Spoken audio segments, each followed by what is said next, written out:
of the Blessed Ones. For these reasons, the Bodhisattva never strays away from the Buddhas. Question. Conditioned dharmas are deceivers, unreal and do not merit belief. How then can one hope never to stray away from the Buddhas? Answer. In order to become Buddha, it is necessary that merit and wisdom be fulfilled, and a fortiori not to become separated from the Buddhas. As a result of sins accumulated during innumerable kalpas, beings do not come to realize their aspirations. If they gain in merit, their wisdom is slender, and if they cultivate wisdom, their merit is slender. This is why their aspirations are not realized. The Bodhisattva who seeks the Bodhi of the Buddhas must cultivate two patiences. 1. Patience in regard to beings. 2. Patience in regard to things. Cultivating patience toward beings, he experiences the feelings of loving kindness and compassion for all beings, he destroys the sins committed during numberless kalpas and he gains immense merit. Cultivating patience toward things, he destroys the ignorance relating to things and acquires immense wisdom. Once these two cultivations are joined, how could his wishes not be realized?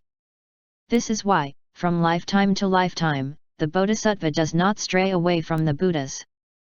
Moreover, the Bodhisattva is always happy to recollect the Buddha. When he leaves one body to take up another, he always gets to meet the Buddhas. Thus a being who has cultivated lust and whose mind is weighed down takes on the body of a lustful bird, such as a peacock or a duck, etc. A being who has cultivated hatred is inevitably reborn among the poisonous species such as wicked dragons, rakshasas, centipedes, venomous snakes, etc. The Bodhisattva himself has no ambition for the fate of a noble Chakravartin king or human or divine happiness. He recollects only the Buddhas. This is why he assumes the forms to which he attaches the greatest weight. Finally, the Bodhisattva always practices the concentration of the recollection of the Buddhas splendidly. This is why, wherever he is reborn, he always meets the Buddhas. Pratyutpane Buddha Samyukavas Thita Samadhi Sutra. Thus it is said in the Panchayasanme. By what karmic cause and condition does one get to be reborn in that field? The Buddha answered. Son of good family, by always practicing the concentration of recollecting the Buddha and ceaselessly thinking about it, one gets to be born in my field.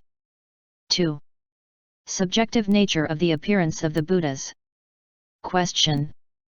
How does this concentration of the recollection of the Buddhas bring about being born in that field? Answer. Recollecting the Buddha is to meditate on his 32 major marks and his 80 minor marks.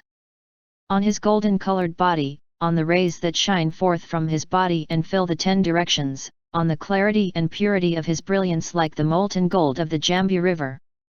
The Buddha is like Sumeru, king of the mountains, in the middle of the great sea, which, at the moment the sun shines on it, illuminates everything. During this concentration, the yogin loses the notion of other colors, the colors of the mountains, earth, forests, etc.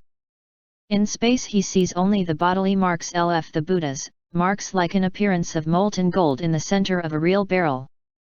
A bhikkhu who has entered onto the meditation on the horrible see only bloated bodies, putrefied, torn apart, finally seeing nothing other than a skeleton.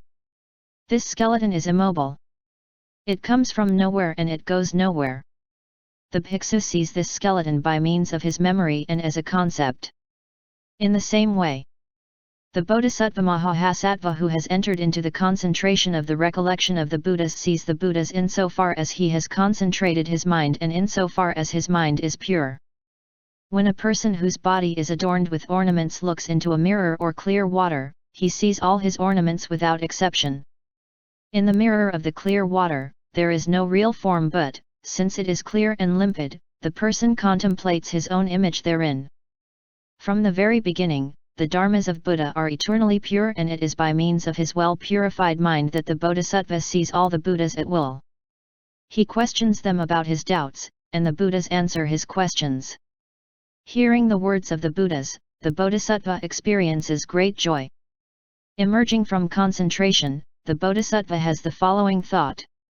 From where do the Buddhas come when I myself have gone nowhere? At that very moment, he knows that the Buddhas have come from nowhere and that he himself has gone nowhere. Once again he has the following thought. Everything that exists in the threefold world has been manufactured by the mind. Why? It is insofar as I have thought in my mind that I have seen all these Buddhas. It is by means of the mind that I have seen the Buddhas. It is by means of the mind that I have created the Buddhas. Mind is the Buddhas. Mind is myself. And yet the mind cannot cognize itself and does not see itself. Clinging to the nature of the mind is fundamentally ignorance. The mind itself is deception and comes from ignorance. By separating from his deceptive and erroneous nature of mind, the Bodhisattva penetrates into the true nature of things, namely, eternal emptiness.